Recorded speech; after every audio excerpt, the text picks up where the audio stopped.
మా అపార్ట్మెంట్ కూలుస్తామని అంటున్నారు. మా అపార్ట్మెంట్ల దగ్గర రావద్దని నేను వేడుకుంటున్నా. ఇన్ని సంవత్సరాల నుంచి 2.5 సంవత్సరాల నుంచి వస్తే నువ్వు మా దగ్గర రాలేదు, నేను నీ దగ్గర రాలేదు. మాకేమైనా సహాయం చేయాలని మేము అడగలేదు. నీవు ఇచ్చిన మాట తప్పుతుంది కదా అని కూడా మేము అడగలేదు. మా అపార్ట్మెంట్ల దగ్గర నేను రాక అని చెప్తున్నాను. కేసీఆర్ గారు 10 సంవత్సరాల నుంచి రాజ్యమని ఒక్కనాడు మమ్మల్ని కష్టపెట్టలేదు. మాకు తాగడానికి నీళ్లు లేవంటే ఇమ్మీడియట్గా నీళ్లు పెట్టించిండు. ఆయన నువ్వే మాట్లాడతావు. నువ్వు ధర్మం మంచిది కాదయా, ఇది రాజధర్మం కాదు, రౌడీ ధర్మం అనే చెప్తున్నా నేనైతే. నువ్వు మా జోన్లోకి రావద్దు. మాకు మూసినది దగ్గర ఉంది అని చెప్తున్నావంట. మూసినది మాకు దగ్గర ఉంటే నీతో వచ్చి ఫిర్యాదు చేయలేదు మీరు. అయ్యా మాకు ఉపకారం చేయాలి.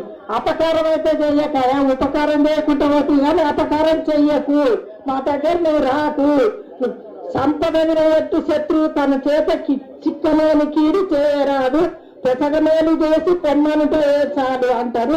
అటువంటి శత్రుత్వం కూడా మీకు మాకు ఏం లేదు. మా బిల్డింగ్లలో ఎవరిని దగ్గర రాలేదు. అందుకొరకు మా దగ్గర నువ్వు రాకు అని కోరుకుంటున్నాయా? నేను ఏం చెప్పాలో నాకు తెలియదు.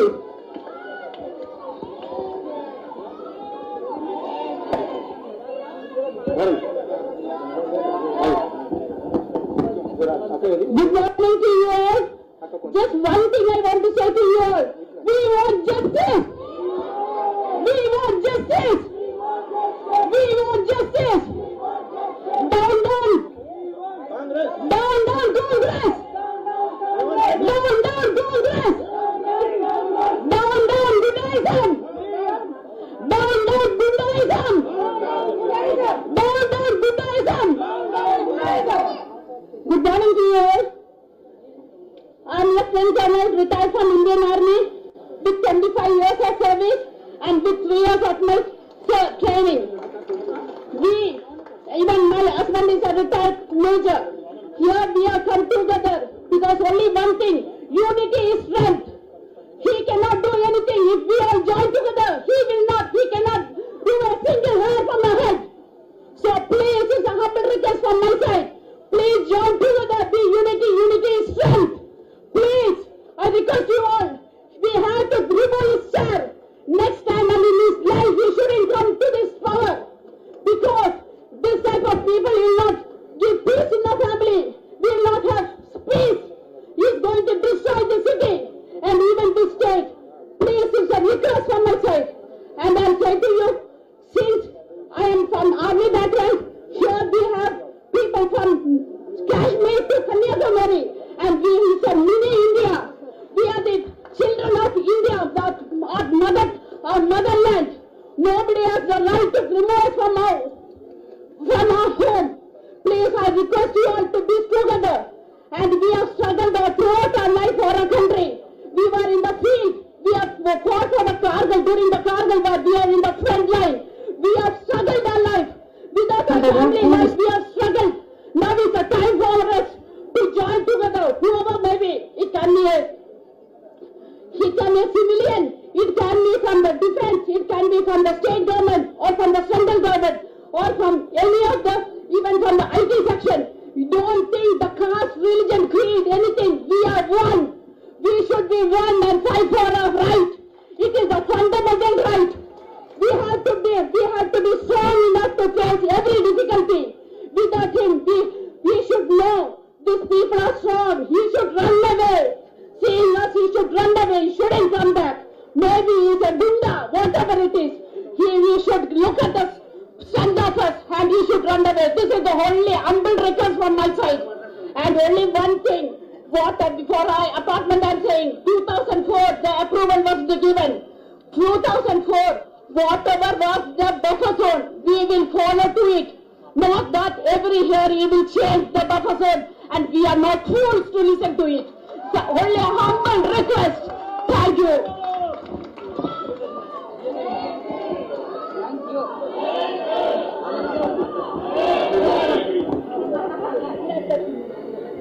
వేదికను అలంకరించినటువంటి పెద్దలు కేటీ రామారావు గారికి, అలాగే శ్రద్ధ ఇంద్రారెడ్డి మేడంకి, కార్తీక్ రెడ్డి, మిగతా పెద్దలందరికీ మా బాల వినడానికి వచ్చిన పెద్దలందరికీ స్వాగతం, సుస్వాగతం.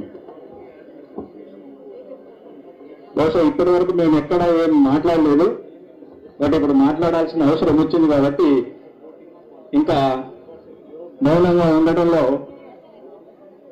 మీనింగ్ లేదు. మేము 2014లో పర్మిషన్ తీసుకొని ఈ బిల్డింగ్ కన్స్ట్రక్షన్ చేయడం జరిగింది. అప్పుడు కూడా కాంగ్రెస్ గవర్నమెంట్ అయింది. బెటర్మెంట్ ఛార్జెస్ కిందనే ఇప్పుడు ఏదైతే ఎల్ఆర్ఎస్ అంటారో 11,16,680 రూపాయలు కట్టి, అది చిన్న అమౌంట్ ఏం కాదు, కట్టి పర్మిషన్ తీసుకొని దానికి బఫర్ అనుకోండి, ఎఫ్టీఎల్ అనుకొని, ఏది లేదని సర్టిఫికెట్ కూడా తీసుకొని ఈ బిల్డింగ్ కన్స్ట్రక్షన్ చేయడం జరిగింది, ఏ లిటిగేషన్స్ లేకుండా. బట్ ఇప్పుడు వచ్చిన గవర్నమెంట్ ఏంటంటే గాంధీ సరోవర్ పేరు అనేది పెట్టేసి మనల్ని ఇబ్బందులకు గురి చేస్తుంది. గాంధీ సరోవర్ కట్టుకోవాలనుకుంటే ఈ 450 ఇళ్లు కూర్చాల్సిన అవసరం లేదు. మన వెనుక చాలా ప్లేస్ ఉంది, కొన్ని ఎకరాలు ఉంది, అక్కడ చేసుకోవచ్చు. కానీ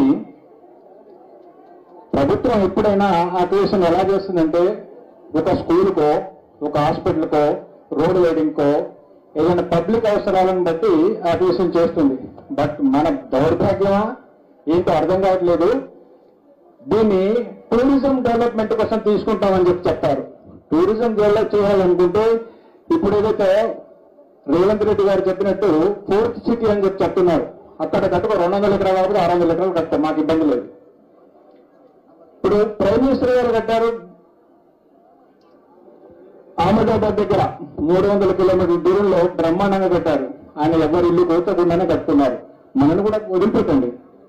మీ ఇల్లీగల్ కన్స్ట్రక్షన్ కాదు, 100% మీ గవర్నమెంట్ ఇచ్చింది. కాంగ్రెస్ గవర్నమెంట్ ఉన్నప్పుడే పర్మిషన్ ఇచ్చింది మాకు కట్టుకోమని. బీఆర్ఎస్ గవర్నమెంట్ ఉన్నప్పుడు కూడా ఎప్పుడు మమ్మల్ని ఇబ్బంది పెట్టలేదు. అదే సుధీర్ రెడ్డి గారు మన దగ్గర, నేను 2 సార్లు సుధీర్ రెడ్డి గారి దగ్గరికి వెళ్తే ఆయన పర్సనల్ గా ఇంటికి వచ్చి మూసీని మొత్తం క్లీన్ చెప్పేసి మాకు దోమల బడి నుంచి రక్షించిన ఘనత బీఆర్ఎస్ గవర్నమెంట్ ఇది. మాకు నీళ్ళకి ఇబ్బంది అవుతుందని చెప్పేసి చెప్తే వారం లోపల మా పైప్ లైన్ వేసేసి కనెక్షన్ ఇచ్చిన ఘనత బీఆర్ఎస్ గవర్నమెంట్ ఇది. నేను సవితా మేడం గారి దగ్గరికి ఒక్కరోజు వెళ్ళాను. ఒక్కరోజు వెళ్తే మన మెయిన్ గేట్ దగ్గర రోడ్డు వేయించిన ఘనత బీఆర్ఎస్ గవర్నమెంట్ ఇది. బట్ ఈ రోజు పరిస్థితి ఎలా అయిపోయిందంటే మేము కన్స్ట్రక్షన్ మా వల్ల కాదు, కానీ ఉన్నది కూలగొట్టి రాజ్యం వెళ్తాం. ఇది పరిస్థితి, కాంగ్రెస్ గవర్నమెంట్ పరిస్థితి. మాకు ఈ దౌర్భాగ్య పరిస్థితి నుంచి విముక్తి కల్పించవలసిందిగా ఈ సభాముఖంగా ఈ వేదిక మీద ఇచ్చిన పెద్దలందరినీ కోరుతున్నాను. Thank you.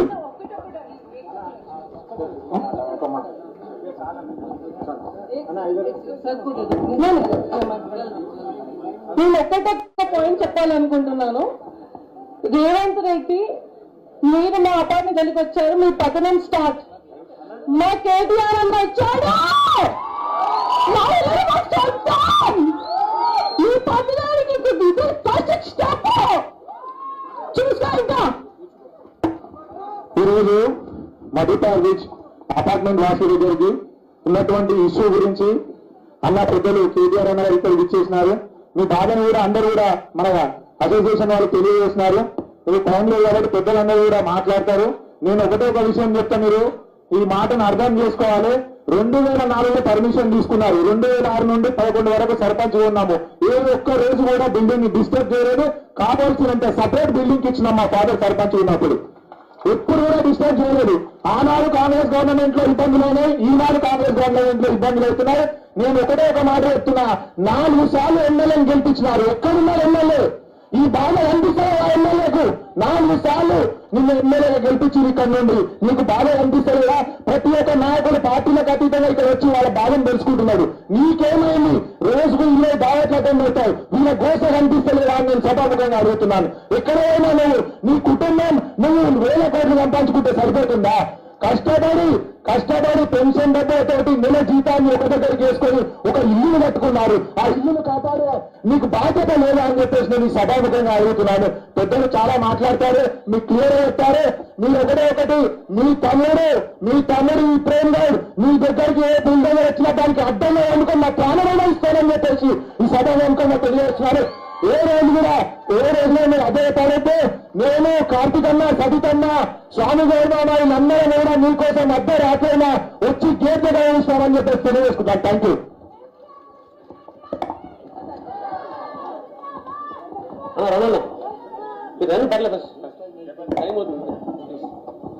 ఇప్పుడు మనం అప్పటి నుంచి రోజు చూస్తున్న పెద్దలు రామన్న గారు మాట్లాడతారు. అందరికీ నమస్కారం. గౌరవనీయులు పెద్ద